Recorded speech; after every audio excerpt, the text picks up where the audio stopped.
Assalamualaikum warahmatullahi wabarakatuh. Kami dari kelompok 5 yang beranggotakan Ana Maulita, Anggi Setiono, Apit Martono, Asmaul Husna, Lailatul Barkah, Noni Novitasari, Saipul Bahri, dan Yusuf Faisal. Kami akan mempresentasikan pengembangan ekstrakurikuler kesenian di sekolah dasar. Yang pertama ada pengertian.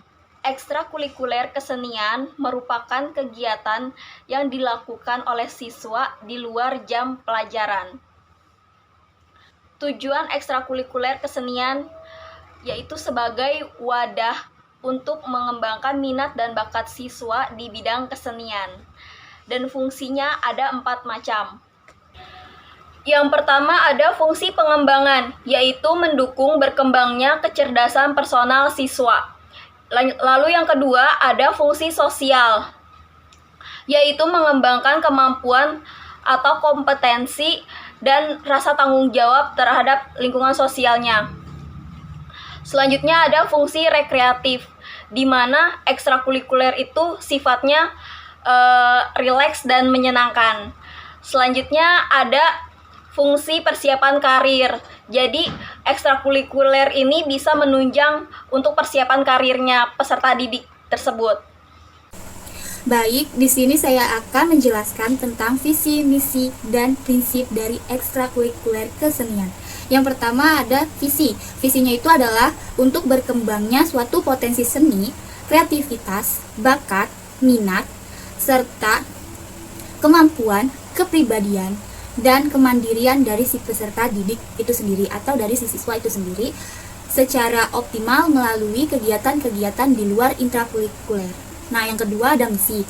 Misi di sini tuh adalah untuk memfasilitasi si siswa supaya si siswa lebih mengembangkan potensinya, bakatnya, dan minatnya dalam bidang kesenian ini. Yang kedua, untuk menyelenggarakan sejumlah kegiatan yang memberikan kesempatan untuk dapat mengekspresikan dan mengaktualisasi diri secara optimal melalui kegiatan mandiri dan kelompok. Selanjutnya ada prinsip ekstrakurikuler kesenian. Di sini ada 6. Yang pertama itu bersifat individual. Maksudnya di sini itu bersifat individual itu sesuai dengan bakat atau potensi dari si peserta didik itu sendiri. Yang kedua, itu bersifat pilihan. Nah, maksudnya itu sesuai dengan minat dan diikuti secara sukarela oleh si peserta didik itu sendiri. Yang ketiga, itu keterlibatan aktif. Jadi, si peserta didik ini tuh dituntut keikutsertaannya secara penuh untuk mengikuti kegiatan ekstrakurikuler kesenian, tentu sesuai dengan minat dan pilihan mereka masing-masing. Yang keempat, itu menyenangkan. Menyenangkan ini itu dilaksanakannya itu dalam suasana menggembirakan. Kalau tidak menggembirakan, tentu si peserta didik atau si siswa tersebut akan mudah merasa bosan, jenuh, dan beliau tidak akan mengikuti kegiatan seni tersebut. Yang kelima itu ada membangun motivasi. Nah, di sini tuh untuk membangun semangat si siswa atau peserta didik supaya lebih baik dan lebih giat dalam belajar kesenian. Yang terakhir itu ada kemanfaatan sosial. Nah, maksudnya itu meskipun kita sering berlatih atau belajar tentang seni, kita juga tidak melupakan kepentingan masyarakat itu sendiri. Cukup sekian, kurang lebihnya mohon maaf, dan terima kasih. Materi selanjutnya akan dijelaskan oleh teman saya. Selanjutnya ada 4 bentuk kegiatan ekstrakurikuler. Yang pertama itu seni musik, yang kedua seni tari, yang ketiga seni rupa, dan yang keempat seni teater. Nah, di dalam setiap bidang seni tersebut itu ada kegiatan ekstrakurikulernya. Kita bahas yang pertama dulu, seni musik. Nah, di dalam seni musik itu kegiatannya yang pertama itu bernyanyi. Nah, contohnya itu bernyanyi paduan suara, terus bernyanyi sindenan. Nah, terus yang kedua itu bermain musik. Ya, contohnya itu kita bermain alat musik tradisional seperti bermain angklung, bermain gamelan, bermain kecapi. Terus yang modernnya itu suling, gitar, drum band. Nah, seperti itu. Terus yang ketiga itu seni tari. Yang kedua itu seni tari. Nah, Seni tari itu ada dua. Yang pertama itu seni tari tradisi. Itu contohnya tari tortor, tari saman.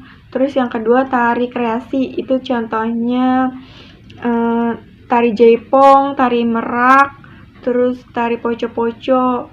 Kayak gitu.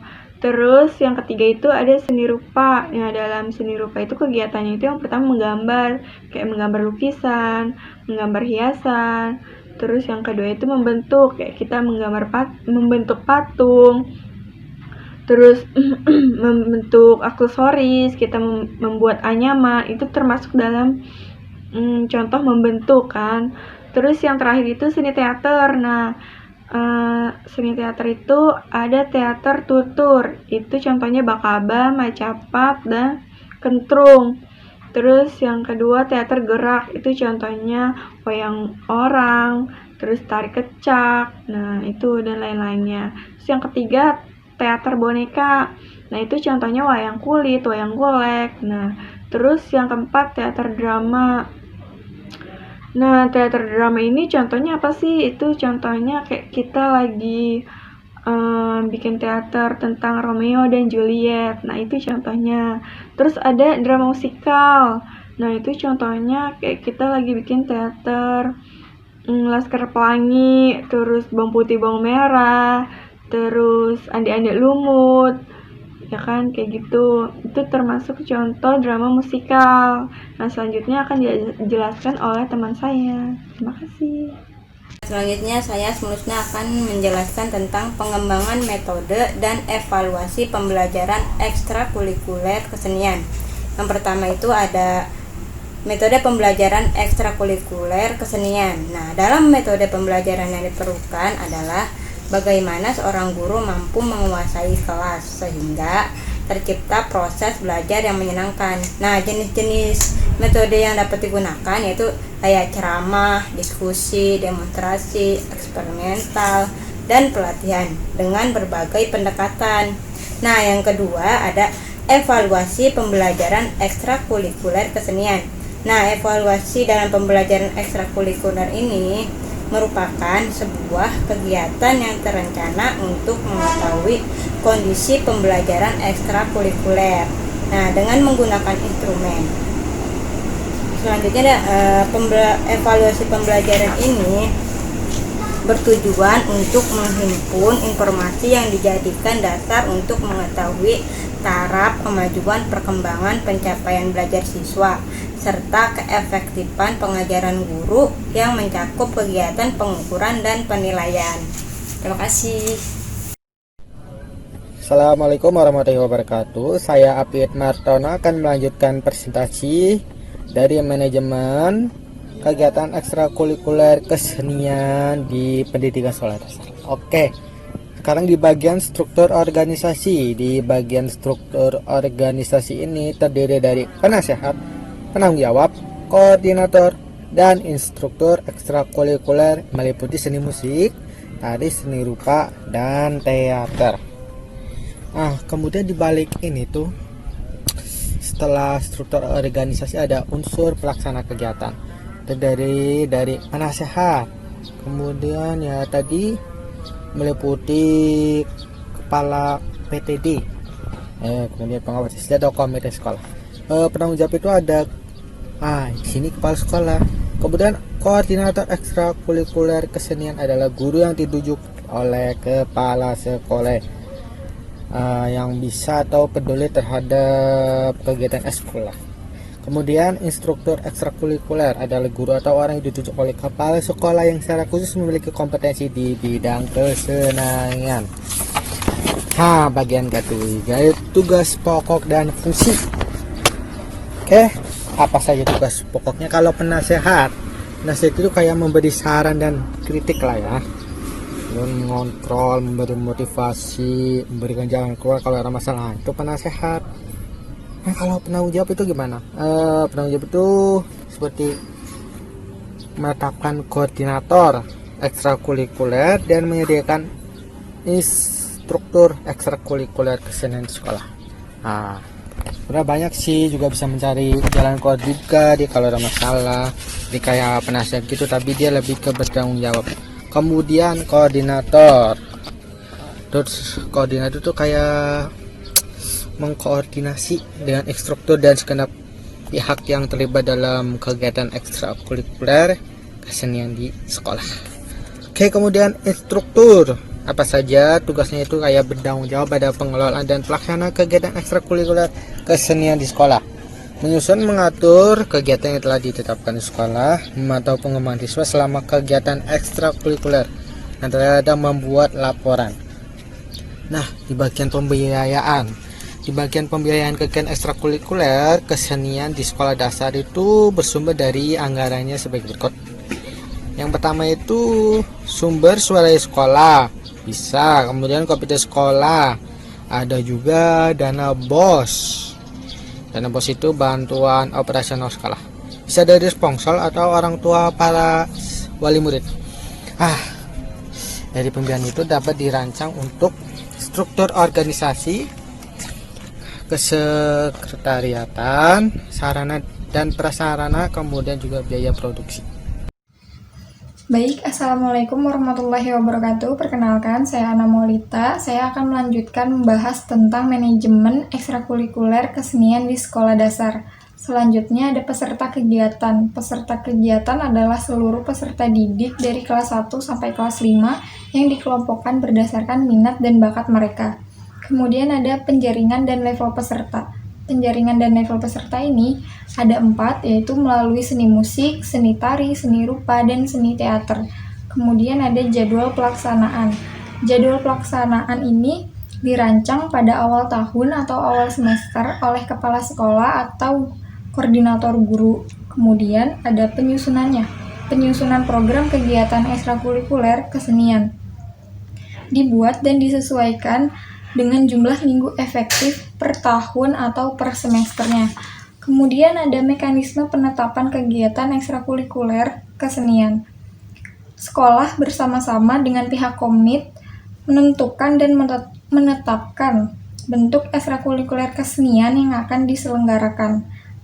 Mekanisme ini, sekolah harus mempertimbangkan beberapa hal seperti kesesuaian kurikulum sekolah dasar yang berlaku, kemudian ada perkembangan ranah kognitif, afektif, dan psikomotorik peserta didik, lalu ada kesesuaian minat dan bakat peserta didik, lalu ada sarana dan prasarana yang tersedia, kemudian ada ketersediaan sumber daya manusia, misalnya seperti guru, pelatih, instruktur, atau pembina.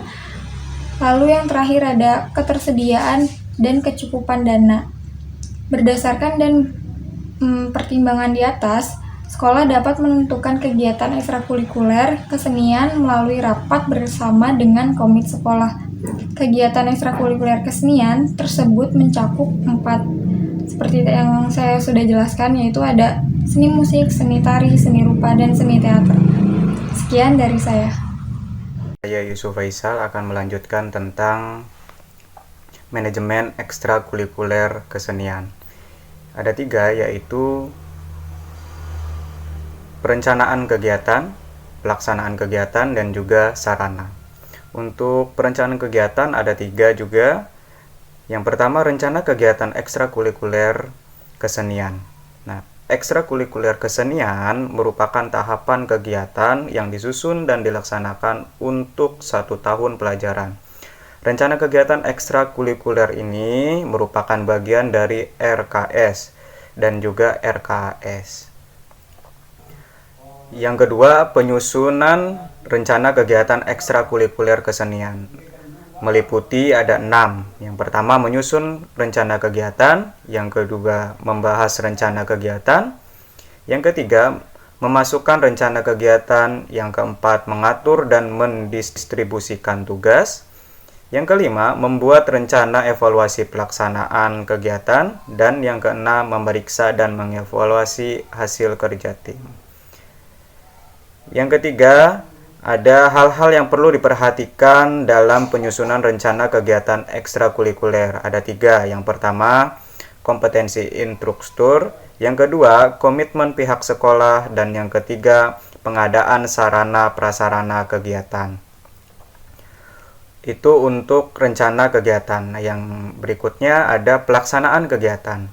Pelaksanaan kegiatan ekstrakurikuler kesenian adalah pendidik atau tenaga kependidikan yang mempunyai kemampuan dan kewenangan pada substansi kegiatan ekstrakurikuler. Nah, pelaksanaan kegiatan ini terdiri dari 3. Yang pertama, ketersediaan sarana dan prasarana. Yang kedua, ketersediaan instruktur. Dan yang ketiga, ketersediaan program. Yang berikutnya yaitu ada sarana. Nah, sarana ini disesuaikan dengan kebutuhan di masing-masing lokasi. Sekian, terima kasih.